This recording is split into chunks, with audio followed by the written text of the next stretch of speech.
Voter হতে নির্বাচন কমিশনে তারেক জাইমার আবেদন, নির্বাচন নিয়ে শঙ্কা কাটলেও ষড়যন্ত্র থেমে নেই বললেন মির্জা ফখরুল। এনসিপি থেকে পদত্যাগ করে স্বতন্ত্র নির্বাচনের ঘোষণা তাসনিম জারার। জামায়াত জোটে আপত্তি জানিয়ে নাহিদকে এনসিপির ৩০ নেতার চিঠি। হাদি হত্যার বিচার দাবিতে ফের শাহবাগে ইনকিলাব মঞ্চ, কার্যক্রম দৃশ্যমান না হওয়া পর্যন্ত আন্দোলন অব্যাহত রাখার ঘোষণা। এবং সম্প্রচার অধ্যাদেশ ও গণমাধ্যমের সংস্কার বাস্তবায়ন করবে সরকার, আশ্বাস তথ্য উপদেষ্টার। কার্যকর না হয় অংশীজনদের হতাশা।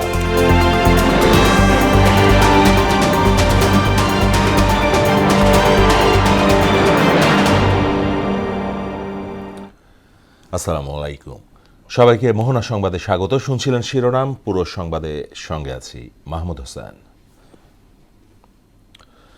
জাতীয় পরিচয় ও ভোটার তালিকায় অন্তর্ভুক্ত হতে নির্বাচন কমিশনে আবেদন করেছেন বিএনপির ভারপ্রাপ্ত চেয়ারম্যান তারেক রহমান ও তার মেয়ে জাইমা রহমান। এ বিষয়ে কাল চূড়ান্ত সিদ্ধান্ত নেওয়া হবে বলে জানিয়েছেন ইসির সিনিয়র সচিব আক্তার আহমেদ। বলেন, কমিশন সভা কিংবা নথির মাধ্যমে তাদের নিবন্ধন কার্যক্রম শেষ হতে পারে। আরও জানাচ্ছেন এম আর আসাদ।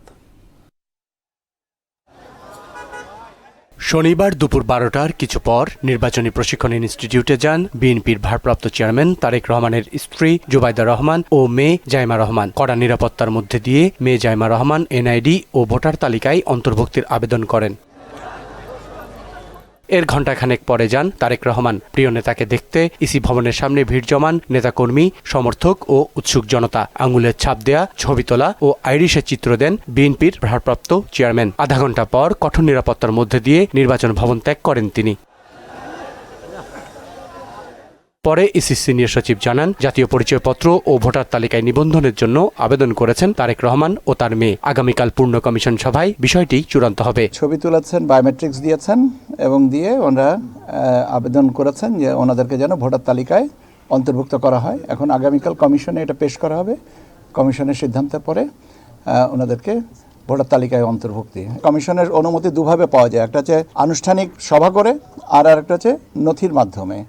এখন কমিশন যে পদ্ধতিতে অনুমোদন করবেন সেটা আমরা নথি উপস্থাপন করব নিষ্পত্তির জন্য। কমিশন যদি বলেন যে সভা করবেন তাহলে সভা করবেন, আর যদি মনে যে নথিতে প্রক্রিয়াজাত করে দিবেন, এটা তো কমিশনের এখতিয়ার। এর আগে এনআইডি ডিজি জানান, ৭ থেকে ২৪ ঘন্টার মধ্যে জাতীয় পরিচয়পত্র নাম্বার তৈরি হতে পারে। কারো ক্ষেত্রে শুনেছি এই ধরেন ৭-৮ ঘন্টা হয়ে গেছে, কারো ২৪ ঘন্টা হয়ে গেছে। এম আর আসাদ, মোহনা সংবাদ, ঢাকা।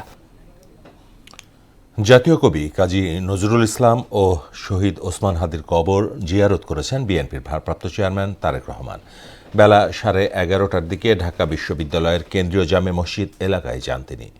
কবর জিয়ারতের আগে বিএনপি মহাসচিব মির্জা ফখরুল ইসলাম আলমগীর বলেন, তারেক রহমানের আগমনের পর নির্বাচন নিয়ে শঙ্কা কেটে গেলেও ষড়যন্ত্র থামেনি। শামীমুজ্জামান চৌধুরীর প্রতিবেদন।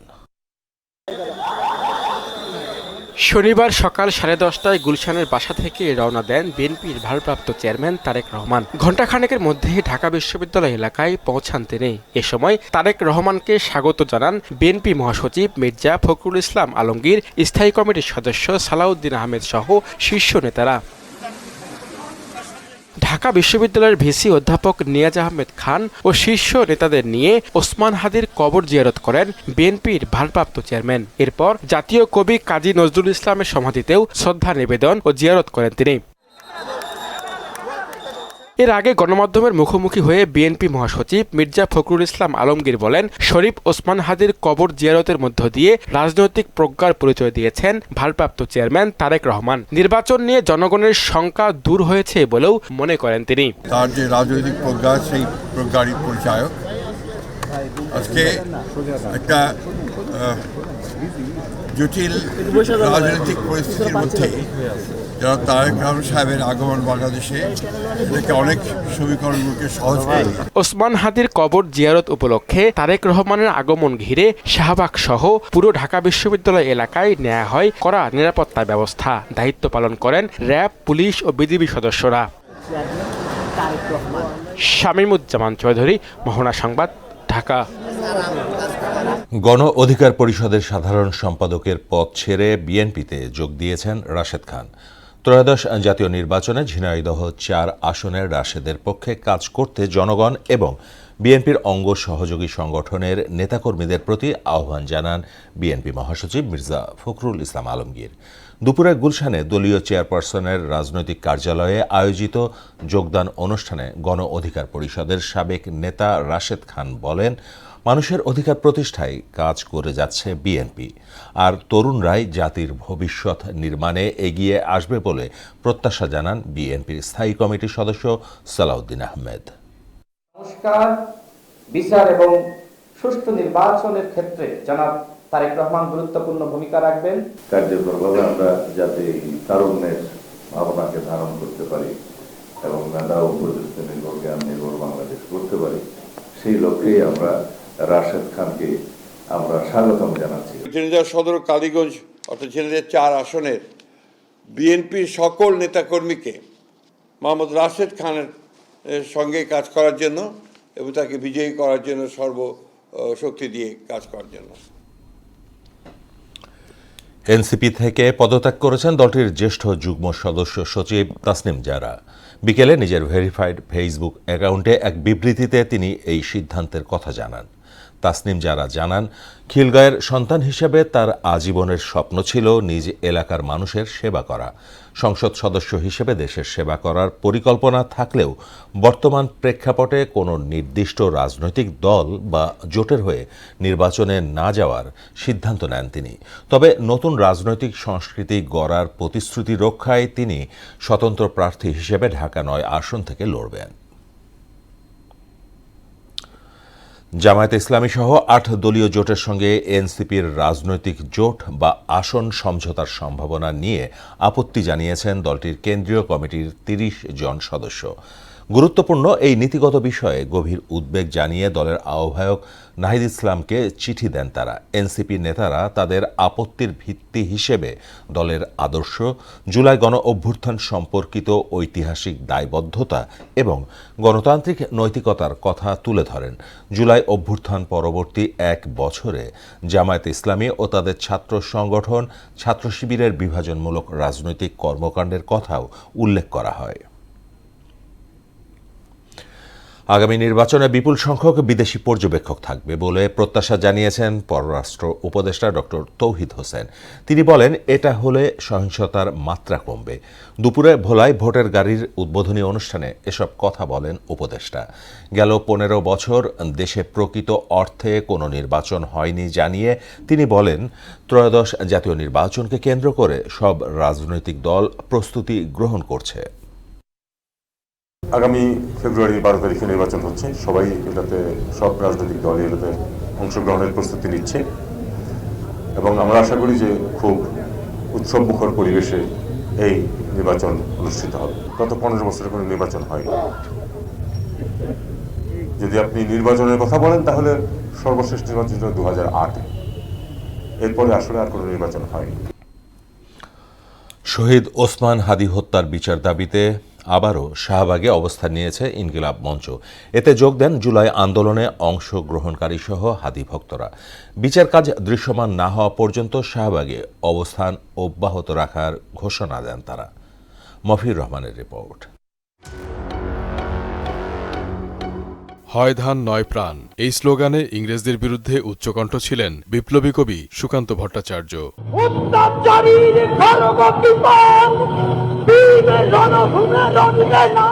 প্রায় 100 বছর পর তারই মতো আরেক বিপ্লবী শরীফ ওসমান হাদি উচ্চকিত হন স্বৈরাচারের বিরুদ্ধে, কিন্তু আততায়ীর ঘাতক বুলেট তার সেই কণ্ঠস্বর রুদ্ধ করে দেয়, কেড়ে নেয় প্রাণ। হাদির হত্যাকারীদের বিচার দাবিতে শনিবারও শাহবাগে প্রতিবাদ সমাবেশ ও অবস্থান কর্মসূচি পালন করে ইনকিলাব মঞ্চ। স্লোগানে স্লোগানে মুখরিত হয়ে ওঠে পুরো এলাকা। মঞ্চের পাশাপাশি এতে যোগ দেয় আপামর জনগণ। স্বতঃস্ফূর্ত অংশগ্রহণ করেন নারীরাও। শিশুদের হাতে দেখা যায় হাদি হত্যার বিচারের দাবিতে বিভিন্ন প্ল্যাকার্ড।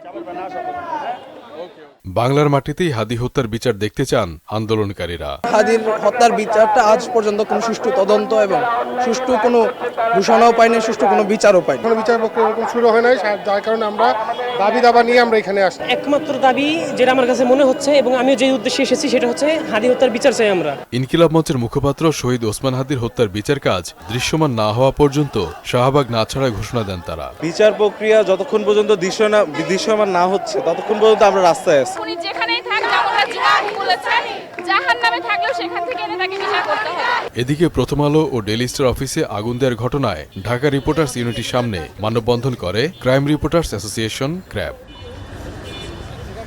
মফিউর রহমান, মোহনা সংবাদ, ঢাকা। সম্প্রচার অধ্যাদেশ ও গণমাধ্যম সংস্কার কমিশনের প্রস্তাব বাস্তবায়নে সরকার কাজ করবে বলে জানিয়েছেন তথ্য ও সম্প্রচার উপদেষ্টা সৈয়দা রিজওয়ানা হাসান। দুপুরে আন্তর্জাতিক মাতৃভাষা ইনস্টিটিউটে বিজেসি আয়োজিত সম্প্রচার সম্মেলনের নীতি অধিবেশনে এ আশ্বাস দেন তিনি। আর বিপ্লবী পরবর্তী সরকার গণমাধ্যমের সংস্কার করতে না পারায় হতাশা জানান গণমাধ্যম সংস্কার কমিশনের চেয়ারম্যান সহ সাংবাদিক নেতারা। মনিরুল ইসলামের প্রতিবেদন।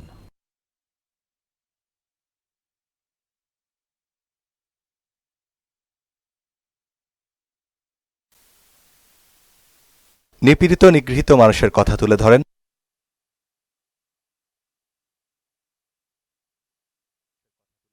গণমাধ্যম কর্মীরা, কিন্তু প্রতিনিয়ত তারাও যে আক্রান্তের শিকার সে কথা বলবে কে? তাই তো এবারে বিজেসির সম্প্রচার সম্মেলনে ভয়হীন, স্বাধীন এবং নীতিনির্ভরতার আশ্বাস চাইলেন সম্প্রচার সাংবাদিকরা।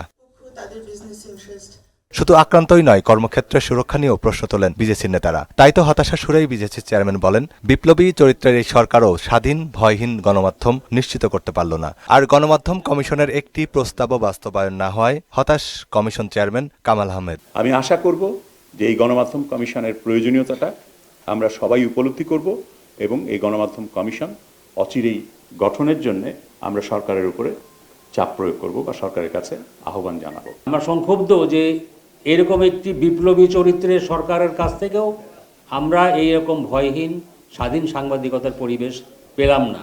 সরকার কমিশন গঠন করার পরেও সেই কমিশনের প্রতিবেদনের কি অবস্থা হয়েছে সেটি সেই কমিশনের প্রধান জনাব কামাল আহমেদ বলেছেন। এ সময় জ্যেষ্ঠ সাংবাদিক নুরুল কবির বলেন, গণঅভ্যুত্থানের পরও গণমাধ্যমে এখনও বিশ্বাসযোগ্যতার সংকট রয়ে গেছে। বিশ্বাসযোগ্যতার সংকট পুরো মিডিয়ার, আমার আপনার সবারই, প্রিন্ট মাধ্যম সম্প্রচার মাধ্যমে তো তৈরি হয়েছে। এটা দীর্ঘদিন ধরে তৈরি হয়েছে, কিন্তু এটা উত্তুঙ্গে উঠেছিল গত বছরের শিক্ষার্থী গণঅভ্যুত্থানের সময়। এদিকে শুধু সরকারি নয়, নিজেদেরও সমালোচনা করতে গণমাধ্যম কর্মীদের অনুরোধ করেন তথ্য সম্প্রচার উপদেষ্টা সৈয়দা রিজওয়ানা হাসান। সরকারের সমালোচনা সবসময় হবে, এটা সরকারের জন্য ভালো যে সরকার উইক পয়েন্টগুলো বুঝতে পারে, কিন্তু সেলফ ক্রিটিসিজমটা আমাদের জন্য খুব জরুরি, সেলফ অ্যাসেসমেন্টটা আমাদের জন্য খুবই জরুরি। গণমাধ্যমের গ্রহণযোগ্যতা বাড়াতে গেলে এই মাধ্যমটাকে নিজের একটা ক্রিটিসিজম মেকানিজমে আসতে হবে। তবে সম্প্রচার অধ্যাদেশ সহ গণমাধ্যম সংস্কার কমিশনের প্রস্তাবনার বিষয়ে সরকার কাজ করবে বলে জানান তিনি। সম্প্রচার অধ্যাদেশে এর যেন প্রতিফলন থাকে এটা আমি নিশ্চিত করার চেষ্টা করব। প্রেস কমিশন অর্ডিন্যান্স, সেখানেও সংস্কার কমিশনের মতামতগুলো আমরা যতটুকুন পারি ইনকর্পোরেট করব। এগুলো অনেকটাই অ্যাসপিরেশনাল, এটার প্র্যাকটিক্যাল অ্যাসপেক্টগুলো নিয়ে এবং লিগ্যাল অ্যাসপেক্টগুলো নিয়ে আমাদেরকে ট্রান্সলেট করতে হবে। শুধু লোক বদলালেই দেশ বদলে যাবে না, বরং সিস্টেমটাকে বদলাতে সকল অংশীজনকে কাজ করার আহ্বান জানান তথ্য উপদেষ্টা। শুধু লোক বদলে দিলেই দেশ বদলে যাবে না, সিস্টেম বদলাতে হবে। মনিরুল ইসলাম, মোহনা সংবাদ, ঢাকা। দেশের মানুষের নিরাপত্তা নিশ্চিতে সরকার সর্বাত্মকভাবে কাজ করছে বলে জানিয়েছেন গৃহায়ন ও গণপূর্ত উপদেষ্টা আদিলুর রহমান খান। দুপুরে মাদারীপুর সদর উপজেলায় জুলাই স্মৃতি স্তম্ভ পরিদর্শন ও জুলাই শহীদদের কবর জিয়ারত শেষে তিনি একথা বলেন। নির্বাচন নিয়ে কোনো অনিশ্চয়তা নেই জানিয়ে উপদেষ্টা আদিলুর রহমান খান বলেন, দেশের প্রতিটি দেশপ্রেমিক মানুষ আগামী নির্বাচন সুষ্ঠুভাবে সম্পন্ন করতে এগিয়ে আসবে। সরকার চেষ্টা করছে প্রত্যেকটা মানুষকে বাংলাদেশের নিরাপত্তা দেওয়ার জন্য, কিন্তু আপনারা জানেন যে ফ্যাসিবাদী শক্তি নির্বাচনে বাধাগ্রস্ত করার জন্য চেষ্টা চালাবে। জনগণ সরকার পাশে থাকবে, এই নির্বাচন সুষ্ঠুভাবে হবে এবং যারা এই নির্বাচন বানচালের চেষ্টা করবে তাদের প্রতিহত করা। তারেক রহমানের নির্দেশে রাজধানীর ৩০০ ফিটে পরিষ্কার পরিচ্ছন্নতার কাজ শেষ করেছে ঢাকা মহানগর উত্তর বিএনপি। ক্ষতিগ্রস্ত গাছের পাশে নতুন করে বিভিন্ন বৃক্ষ রোপণ করা হচ্ছে। সকালে রাজধানীর ৩০০ ফিটে মহানগর উত্তর বিএনপির আহ্বায়ক আমিনুল হকের নেতৃত্বে মহানগরীর নেতারা বৃক্ষ রোপণ ছাড়াও দলের ব্যানার ফেস্টুন অপসারণ করেন। আরও জানাচ্ছেন হুমায়ুন কবির। রাজধানীর ৩০০ ফিট সড়কে ৩৬ জুলাই এক্সপ্রেসওয়েতে বিএনপির ভারপ্রাপ্ত চেয়ারম্যান তারেক রহমানের ঐতিহাসিক সংবর্ধনার পরের দিন থেকেই বর্জ্য অপসারণ ও পরিচ্ছন্নতা কার্যক্রম শুরু করে সিটি কর্পোরেশন ও ঢাকা মহানগর উত্তর বিএনপি। তারেক রহমানের নির্দেশে মহানগর উত্তর বিএনপির আহ্বায়ক ও ঢাকা ১৬ আসনের বিএনপি মনোনীত প্রার্থী আমিনুল হকের নেতৃত্বে আবর্জনা স্তূপ পরিষ্কার করা হয়। অতিরিক্ত লোক সমাগমের চাপে ক্ষতিগ্রস্ত গাছের পাশে নতুন করে বিভিন্ন গাছের চারা রোপণ করা হয়। এছাড়া ব্যানার ফেস্টুন অপসারণ করেন ঢাকা মহানগর উত্তর বিএনপির আহ্বায়ক আমিনুল হক ও যুগ্ম আহ্বায়ক SM জাহাঙ্গীর সহ মহানগরীর নেতারা। এই সময় আমিনুল হক বলেন, বিএনপির সকল কর্মকাণ্ড দেশের মানুষের কল্যাণের জন্য। তিনি জানান, তারেক রহমানের নির্দেশে বিগত দিনের মতো আগামীতেও সৌন্দর্য বর্ধনের কাজ অব্যাহত থাকবে।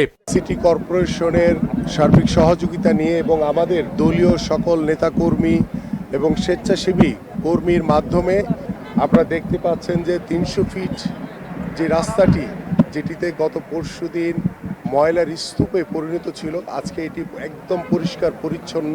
আমাদের এই জনসমুদ্রের মাধ্যমে কিছু গাছপালা নষ্ট হয়েছিল, সেখানে আমরা নিম গাছ সহ বিভিন্ন ফলজ গাছ সহ বিভিন্ন ফুলের গাছ আমরা লাগাচ্ছি। প্রয়োজনে এই গাছগুলো লাগানোর পরে যদি আরও গাছ কোথাও যদি ফাঁকা থাকে, সেখানে গাছ যদি ভেঙে থাকে, সেখানেও আমরা পর্যায়ক্রমে আজকে সারা দিন ব্যাপী আমাদের এই বৃক্ষরোপণ কর্মসূচি চলবে। দেশবিরোধী চক্রান্ত চলছে উল্লেখ করে আমিনুল হক জানান, জনগণকে সঙ্গে নিয়ে সব ষড়যন্ত্র মোকাবিলা করা হবে। ফেব্রুয়ারিতে একটি সুষ্ঠু নির্বাচনের মাধ্যমে জনগণের সরকার প্রতিষ্ঠা পাবে বলেও আশা জানান আমিনুল হক। বাংলাদেশের বিরুদ্ধে দেশে বসে যারা বিভিন্নভাবে ষড়যন্ত্র করার চেষ্টা করছে, যারা আগামী নির্বাচনকে বানচাল করার একটি অপচেষ্টা করছে, সকল ষড়যন্ত্র মোকাবেলা করে আগামীর ফেব্রুয়ারি নির্বাচনকে আমরা একটি অবাধ, সুষ্ঠু, নিরপেক্ষ নির্বাচনের মাধ্যমে আমরা বাংলাদেশে একটি জনগণের সরকার প্রতিষ্ঠিত করব। হুমায়ুন কবির, মোহনা সংবাদ, ঢাকা। অদৃশ্য শক্তির প্রভাবে নির্বাচন কমিশন বাংলাদেশ আম জনগণ পার্টির নিবন্ধন ইস্যুতে নীরব ভূমিকা পালন করছে বলে মন্তব্য করেছেন দলটির আহ্বায়ক ডক্টর মোহাম্মদ রফিকুল আমিন। বর্তমান নির্বাচন কমিশন অংশগ্রহণমূলক নির্বাচন চায় না অভিযোগ করে তিনি বলেন, অতীতের মতো জালিমের ভূমিকা থেকে বের হতে পারেনি কমিশন। DRU এর সাগররুনি মিলনায়তনের সংবাদ সম্মেলনে এসব কথা বলেন তিনি। নিরপেক্ষ ও সৎভাবে দায়িত্ব পালন করে চূড়ান্ত নিবন্ধন সনদ প্রদান ও নির্বাচনে অংশ নেয়ার সুযোগ দিতে ইসির প্রতি আহ্বানও জানান মোহাম্মদ রফিকুল আমিন। নির্বাচন কমিশনের অবহেলা ও স্বেচ্ছাচারিতার জন্য আম জনগণ পার্টি চূড়ান্ত নিবন্ধন সনদ না পাওয়ায় সংসদ নির্বাচনে অংশগ্রহণ অনিশ্চিত হয়ে পড়েছে। রাজনৈতিক দল নিবন্ধন বিধিমালা 2008-এ স্পষ্টভাবে উল্লেখ আছে, 7-3 অভিযোগকারী এবং যার বিরুদ্ধে অভিযোগ উভয় দলকে উপস্থিত রেখে শুনানি করতে হবে। 1.5 মাস পেরিয়ে গেলেও তা করেননি নির্বাচন। শেষ করব মোহনা সংবাদ, যাবার আগে শিরোনামগুলো আরো।